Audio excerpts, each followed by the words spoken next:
ओम नमः शिवाय। हर हर महादेव। आप सभी को हरियाली तीज की ढेर सारी शुभकामनाएं।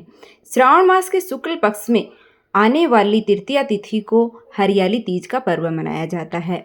इसे हरियाली तीज, श्रावणी तीज, मधुसरवा तीज कई नामों से जाना जाता है। आज की वीडियो में हम हरियाली तीज की पूजा विधि जानेंगे। तो चलिए जानते हैं। सबसे पहले जिस जगह पर पूजा करेंगे उस जगह को साफ सुथरा करके और एक चौकी या फिर पटड़ा लगा लेंगे। आप चौकी के नीचे रंगोली भी बना सकते हैं या फिर चौकी या पटड़ा आप ऐसे लगा करके उसके ऊपर हम लाल रंग का या फिर हरे रंग का वस्त्र है वो बिछा लेंगे। हरियाली तीज के दिन मिट्टी की मूर्तियों का पूजन करने का बहुत ही अधिक महत्व है। तो मैंने यहाँ पर गौरी, गणेश भगवान, शिव जी हैं वो बना लिए हैं, शिवलिंग बना लिया है। तो इस तरीके से आप सरल तरीके से है वो मिट्टी की मूर्तियाँ बना सकते हैं। किस तरह से बनानी है उसकी वीडियो चैनल पर आ गई है, तो आप विजिट करके देख लीजिएगा। अगर आपके पास टाइम है तो आपको अवश्य ही इस तरह से मिट्टी की मूर्तियाँ बनाकर उनका पूजन करना चाहिए। अगर आपके पास नहीं है टाइम, किसी कारण से आप नहीं बना पा रहे हैं, तो आपके पास जो भी फोटो या मूर्ति है उसको आप यहाँ पर विराजित करके उसका पूजन कर सकते हैं। तो मैंने यहाँ पर शिव परिवार की फोटो ले ली है जिसमें गणेश जी भी हैं, माता पार्वती जी, भगवान शिव सभी हैं। तो हम सबका पूजन यहीं पर एक साथ कर लेंगे। तो अक्षत का आसन दे करके और मैंने यहाँ पर फोटो को विराजित कर दिया है। और साथ में ही जो मैंने यहाँ पर मिट्टी की मूर्तियाँ बनाई हैं उनको भी एक बड़े पात्र में अक्षत का आसन दे करके उनको भी यहाँ पर हम विराजित कर लेंगे। तो सभी को मैंने यहाँ पर शिव परिवार को विराजित कर लिया है और अब हम पूजन करेंगे। तो सबसे पहले हम कलश की स्थापना करते हैं। तो अगर आप व्रत रख रहे हैं तो आपको कलश की स्थापना अवश्य करनी चाहिए। अगर आप व्रत नहीं रख रहे हैं, ऐसे पूजन कर रहे हैं, तो आप फिर कलश की स्थापना नहीं करके ऐसे भी सरल तरीके से भी पूजन कर सकते हैं। या फिर कलश की स्थापना अगर आप चाहें तो कर भी सकते हैं या फिर ऐसे भी। तो मैंने शुद्ध जल का लोटा ले लिया है, उसके अंदर सिक्का, सुपारी, लौंग, इलायची 5 चीज़ें हैं वो डाल दी हैं। और अब हम इसके ऊपर पंच पल्लव लगाएंगे। तो आप आम या अशोक के 5 पत्ते ले लीजिएगा और उस पर मैं यहाँ पर कुमकुम से तिलक कर रही हूँ। आप कुमकुम या चंदन से तिलक कर दीजिएगा। फिर सबको हम कलश में विराजित करेंगे। तो सभी को मैंने कलश के अंदर लगा दिया है। फिर एक चावल से भरा हुआ पात्र, कोई भी पात्र ले सकते हैं आप, कटोरी मैंने यहाँ पर चावल से भर करके और कलश के ऊपर रख दी है, जिससे कि यह पूर्ण पात्र बन जाता है। और ध्यान रखिए कि कलश के ऊपर हमें कलावा है वो मोली कंठ के ऊपर बांधनी है। हम पानी वाला, जटा वाला जो नारियल है उसके ऊपर कलावा बांध करके और कलश के ऊपर विराजित करेंगे। तो या तो आप इसका मुख ऊपर कर सकते हैं या फिर जिस तरफ हम पूजा कर रहे हैं उस तरफ मुख करके और हम कलश की स्थापना कर लेते हैं। फिर हम शुद्ध जल से भाव रूप में सभी को स्नान करवा देंगे। तो मैंने यहाँ पर शुद्ध जल का लोटा लिया है, हम सभी को यहाँ पर भाव रूप से स्नान कराएंगे और जो मूर्तियाँ हमने बनाई हैं उनका हम अभिषेक करेंगे। तो पहले सभी को शुद्धिकरण कर लेंगे, भाव रूप से स्नान करा देंगे, उसके बाद में हम सभी का अभिषेक करेंगे। तो यहाँ पर गणेश जी, भगवान शिव जी, माता पार्वती जी सभी को हम जल से स्नान करा देंगे। उसके बाद में हम थोड़ा सा दूध या फिर पंचामृत है वो आप ले सकते हैं। दूध, दही, घी, शहद, शक्कर, इन 5 चीज़ों से मिलकर पंचामृत बनता है, उससे आप स्नान करा दीजिएगा या फिर कच्चे दूध से भी आप उन्हें स्नान करा सकते हैं। फिर हम जल से स्नान कराएंगे। तो हमें 3 बार स्नान कराना होता है, पहले जल से, फिर दूध से और फिर वापस जल से करवाना होता है। अब हम शुद्ध देसी घी से दीप प्रज्वलित करेंगे। तो शुद्ध देसी घी का हम यहाँ पर दीप प्रज्वलित कर लेंगे, क्योंकि दीपक है जो हमारी पूजा का साक्षी होता है। तो मैंने यहाँ पर शुद्ध देसी घी का दीप प्रज्वलित कर लिया है। आप तिल के तेल का भी दीपक यहाँ पर प्रज्वलित कर सकते हैं। फिर हम सभी को वस्त्र के रूप में कलावा समर्पित करते हैं। तो अगर आपके पास जनेऊ है तो आप भगवान शिव जी को, भगवान गणेश को जनेऊ भी समर्पित कर सकते हैं, अन्यथा आप सभी को कलावा भी समर्पित कर दीजिएगा। माता पार्वती को चुनरी हम समर्पित करेंगे। तो जो हम नवरात्रि में चुनरी का इस्तेमाल करते हैं वही चुनरी हम यहाँ पर समर्पित कर देंगे माता पार्वती को। भगवान शिव जी को चंदन से तिलक करेंगे। ध्यान रखें कि भगवान शिव जी को है वो चंदन से ही तिलक किया जाता है और भगवान गणेश और माता पार्वती को हम कुमकुम से, रोली से तिलक कर देंगे। कलश को भी हम तिलक कर देंगे, दिए को भी तिलक कर देंगे और जो कलश हमने विराजित किया है उसके ऊपर हम स्वास्तिक बना देंगे।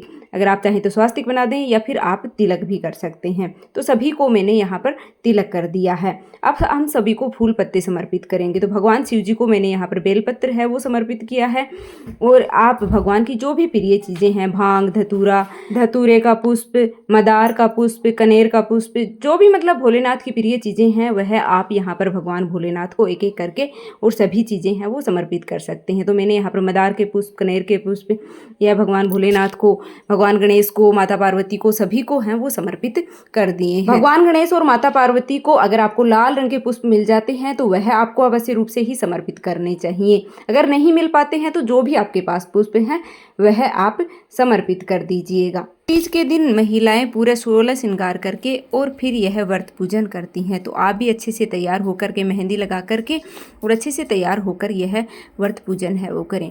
फिर हम माता पार्वती को सुहाग सामग्री अर्पित करेंगे। तो जितनी भी आपके पास हैं 16 सामग्री हैं तो 16 अर्पित कर दीजिएगा, नहीं तो फिर 5, 7, 2 तो आपको ज़रूर से ही अर्पित करनी चाहिए, क्योंकि माता पार्वती है वो सुहाग देने वाली होती हैं, तो उन्हें सुहाग सामग्री अवश्य अर्पित करनी चाहिए। फिर भोग चढ़ाएंगे तो भोग में आप हलवा, चूरमा, जो भी भोग आपके यहाँ हरियाली तीज के दिन बनाया जाता है, घेवर का भोग भी इस दिन अनिवार्य रूप से ही लगाया जाता है, तो आपके यहाँ जो भी भोग लगाया जाता है वो आप लगा दीजिएगा। फलों का भोग भी हम साथ में ही समर्पित कर देंगे। दक्षिणा हम समर्पित करेंगे, तो दक्षिणा हमारी पूजा में रही कमियों को पूरा करती है, तो दक्षिणा हम यथासंभव अवश्य रूप से समर्पित करेंगे। आपके पास अगर चांदी की बिछुए हैं तो आप वह भी मतलब माता पार्वती को अर्पित करें, क्योंकि सुहाग की चीज़ें हैं ये।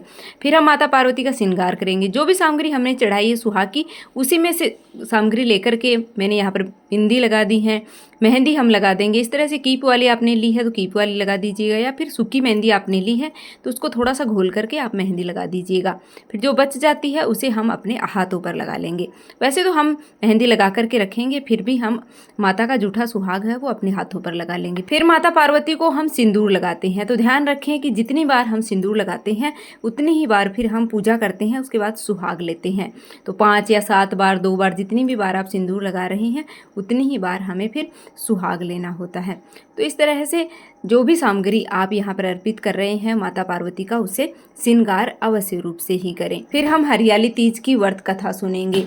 तो कथा की वीडियो है वो आपको अलग से चैनल पर मिल जाएगी।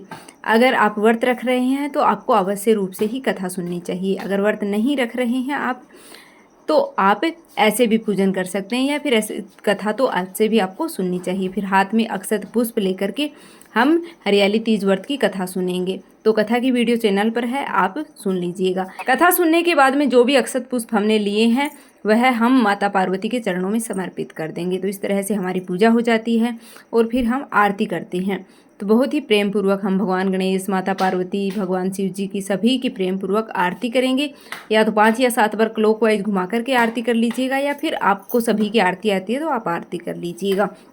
इस तरह से हमारी पूजा पूर्ण हो जाती है और फिर हाथ जोड़ करके पूजा में रही कमियों के लिए हम माता पार्वती से, भगवान भोलेनाथ से, सभी से क्षमा प्रार्थना करेंगे और हमारी जो भी मनोकामना है उसको पूर्ण करने के लिए भी हम माता से प्रार्थना करेंगे। फिर हाथ में थोड़ा सा जल लेकर के चौकी के ऊपर से 2 बार वार देंगे। तो इस सरल तरीके से हमारी हरियाली तीज की पूजा है वह पूर्ण हो जाती है। और पूजा के बाद में हम सुहाग लेते हैं। तो जितनी बार भी आपने माता के मांग में सिंदूर लगाया है उतनी बार हम सुहाग लेते हैं। तो 5 या 7 बार जितनी बार आपने लगाया है, हाथ में ऐसे पल्लू लेकर के अपना, और उससे हमें सुहाग लेना है। फिर हम हाथ जोड़ करके क्षमा प्रार्थना कर लेंगे।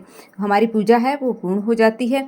फिर जो भी आपने फल चढ़ाए हैं, भोग में प्रसाद चढ़ाया है, वह सब चीज़ें हम सभी को, घर वालों को बांट देंगे। और जो भी हमने जल का लोटा लिया है कथा सुनने के लिए, यह हम सूर्य देवता को अर्घ दे देंगे।